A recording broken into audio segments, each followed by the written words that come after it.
Hey folks, it's Lindsey Huddles with SPS back in the building over at Veghead, a downtown Lansing plant-based restaurant. And this is the SPSEdge show featuring Ethan Boyd, the greatest intern in all the country. And we got a special guest here, Jalen Thompson, wearing that green and white, representing Michigan State. But I've been knowing him since he's been wearing that green and white at Cass Tech back in Detroit. We got interviews that go back a long time, getting them right after the games and all that too. But I will defer to Ethan to give a great introduction to his teammate, and we'll get this interview going. Ethan. Yeah, we got Jalen Thompson here with us today. He's about to be a second-year player, and he should have a big year on the way at DN. Yes, sir.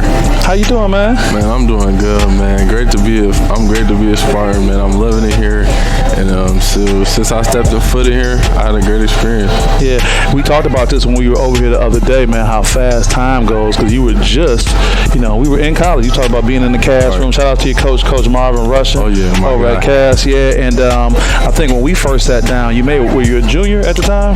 Yeah, we was a junior. I was a junior. Yeah. Take me back to the attention you were getting then, because it was a lot of hype.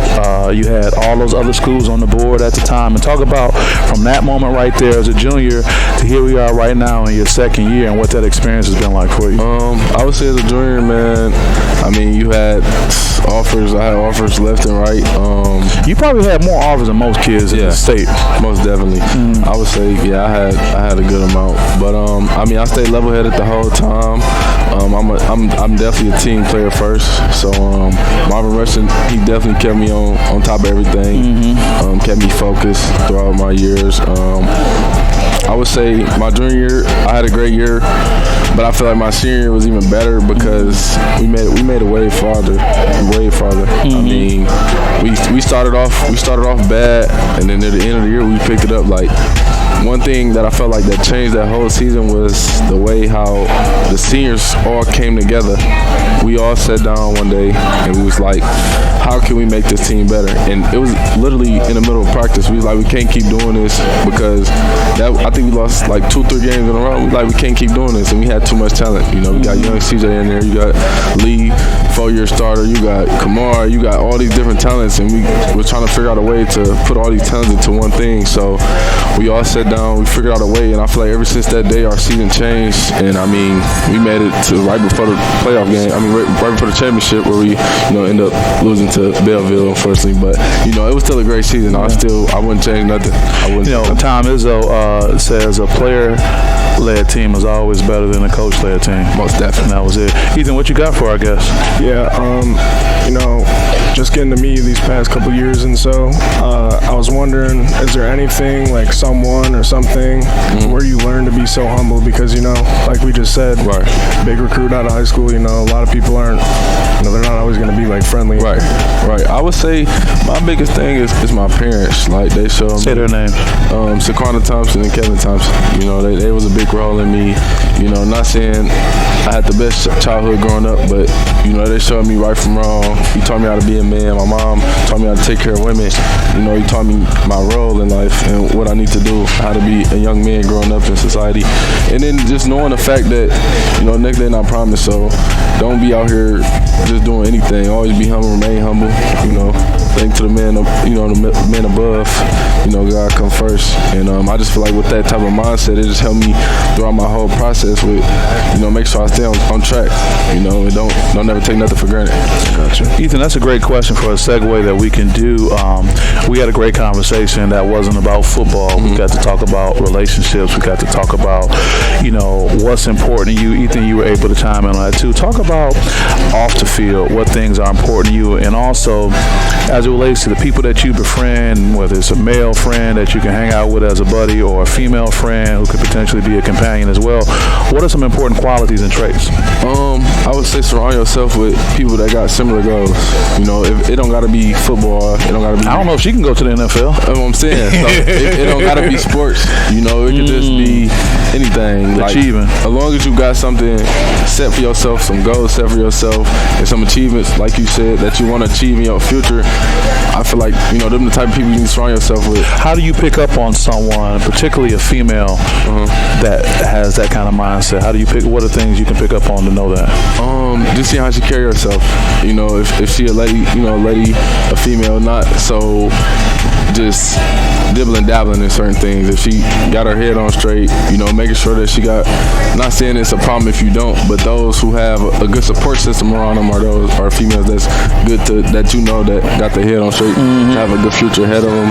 And I would say really, I feel like the biggest thing for me is the way a female carries herself. If she carries herself like a woman and she want to be treated like a woman, not no female, and she got independency as well, not no female who just want to be just doing anything and just living life with no regrets. Yeah, that's a good one. Ethan, I have to ask you, I know you do a lot of the questioning, but just the same, for you, what stands out to you, what's important as it relates to relationships and things like that? Yeah, the main thing is you want someone to really recognize you for who you are. And if you like work a really cool job, make a lot of money, or in our case you play college football, like you don't want someone to like or love you for that. You want them to kind of know who you are before that. And things you like to do outside of that, you want to be able to kind of match with them. She can be like, I peep your nice taste in your polo sweatshirts, Ethan. Something outside. No, I think that's really important. It's so easy to get lost on that. I think we had a great conversation with a gentleman earlier, and it was kind of divine how he came with us. We talked about being mega popular and being able to manage that. Is it something that is it worth it at times? I would say yes, just because you put the smile on those people's faces. You really put a smile on people's faces. I like to see people happy. I feel like sometimes, we're saying it's not a problem, but I like to see other people happy before I see myself. The light on the hill. Yeah. I like that because it motivates me and it helped me keep me pushing. Like, I just made this day. Now let's go attack the day. Let's go have fun. Let's, enjoy life. So, I love that. Ethan, I'll go back to you for some more questions, man. Yeah, You're doing great, by the way. You're doing great, too. What's been who or what has been the biggest reason for why you've come so far since your freshman year till now?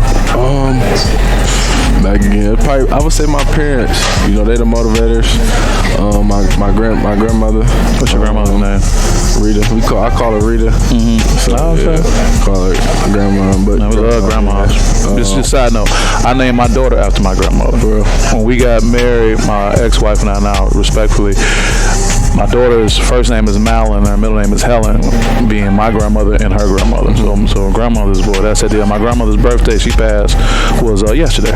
Okay. But go ahead, I'm sorry. No, it's all good. Make time for grandmamas. No, it's all good. They deserve it, most definitely. I like that. I would say that my parents, my siblings, I got 2 brothers, 2 sisters. What's their names? I don't want to leave them out. Karen, Kevin, Chevelle, and Antoine. Okay. So they're my siblings. They motivate me. My teammates as well. I feel like they motivate me as well because them the guys that I'm working with, competing with every single day.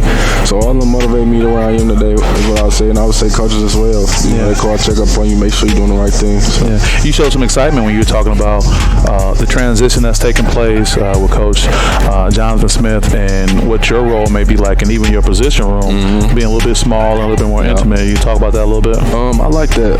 It's a play. It's a new position we got. Installing our defense. It's a different kind of defense. So defense that Minnesota run. So we running that. It's a position called a jack. So it's not everybody can play that. Not all our defensive end can play that. Not all of us got the same type right body style to play that. So it's only 6 of us in our position group right now, and it's more so like a rush in where it's more so we're gonna drop in coverage, we're gonna pass rush.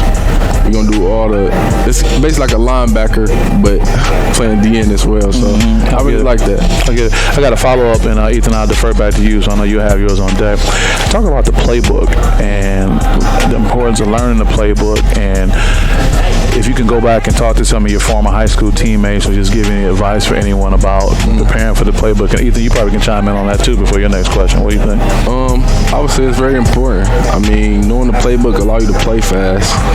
Allows you to be more physical because when you don't know the plays and you thinking too much, it make you hesitant. It don't allow you to be able to have that snap where you could just go and play. You thinking about what's next. You playing slow and just be able to attack the field for. What is your thoughts on the playbook, Ethan? Yeah, just like Jalen said, I remember when I was learning the new playbook my freshman year, and I struggled learning the playbook, but once you get it down, and once you pick it up and it clicks, it really clicks, and you don't really forget it from there. Right. Yeah. So people kind of, I'm sorry, go ahead. It kind of ends up like, for me, like I'm quick with mental math, like 3 times 3 is 9. It kind of just clicked like that eventually. I get it. I was going to say is that what people probably take for granted is the time management aspect, because it's not just lifting, practice, and that's it. You got to learn the playbook. And there's one thing to say to read the paper, you got to comprehend it and then be able to take it there. A lot of great things you guys are doing. Ethan, what else you got for us? Yeah, who in the D-line room for you, D tackles and DNs, who's been the biggest leader for you? Biggest or leader. mentor? Oh, that's a good question. I would say there's a couple of them. I would say Simeon Barrow, Derek Harmon, Ken Talley. My guy Zion was a big impact on me too. But all those guys, what really stood out to me for all them guys, they're not the type of guy to want to see you lose and just let it go. They want to hold you accountable, make sure you're doing everything correctly, and on those days when you're not doing it right, they're gonna tell you, all right, let's fix this. If it's during practice, after practice, and then they wanna. I got a personal relationship with them too, so it made me want to fight more for them like a brother. So I would say those the guys that really like brought me in and really took care of me coming in for my transition from high school to college. You mentioned some names that we're all familiar with, but I want to go back to Derek Harmon, because you talked about earlier having the desire to do some camps back in the city with him. Oh, yeah. I know you're still working through the logistics. You're working with Coach Russian on that. How important is it for you to go back to the city and do a camp and give back? Oh man, it's great. Just seeing all the older guys that was before me that did it. It just feel great to be able to have an opportunity to be able to do those to the younger guys. That's now, that's coming from, growing up into wanting to be in my shoes. So it just feel great. It's just a great thing. It's a great feeling. It's a great thing. Ethan, I would imagine your feelings the same when you show up to a camp and participate in something like that. What was that like for you? Yeah, it's a great feeling. You get to go back where you grew up, kind of see yourself in their shoes, look back in time, and you get to inspire kids. So yeah, I think it's really great. I love it. You guys are inspiration too. Ethan, what else we have before we get Jalen out of here? What are some of your hobbies outside of here? Okay, for fun, I like to DJ. My father. What's your DJ name? You work on that? I got a couple, but give us a few. Of course, the nickname JT. DJ JT in the building. They call me J-Hawk too, a little something different. J-Hawk too. Okay. And then JJ was another nickname, but it might change, Okay, but all right. I like to DJ, fishing. I used to do that with my grandfather growing up. Golfing, something I do with my teammates. Golfing. When we get out there, we get some golfing going on. I just really like doing adventure stuff, new things, trying new things out, because it's just fun trying different things. I'm very adventurous, so that's good that you're open like that. Yeah. Well, man, you've done a great job, Ethan. You've done a great job again getting these great guests to be involved, man. I'm just so proud of you, man. I won't get caught up in nostalgia, but man, to say in high school and to be here and to keep those things going. Any last comments you got for us before we let you go? I just want to say for those who watching, man, ain't nothing better. But let's have a great day today and just keep pushing. Yeah, well, you think anything else for us? Shout out to my family, Sherry Boyd and Evan Boyd. Shout out to the boys. Hey, shout out to my mama too. Patricia England, love you, Mom. Appreciate you. With that being said, we all out here shouting out our people, man. Yeah. That's good. Well, these are some great young men doing great things. Keep supporting us. Shout out to VegHead too. And with that being said, this is Lindsey Huddleston with the SPS Edge Show featuring Ethan Boyd. We see you next time. Peace.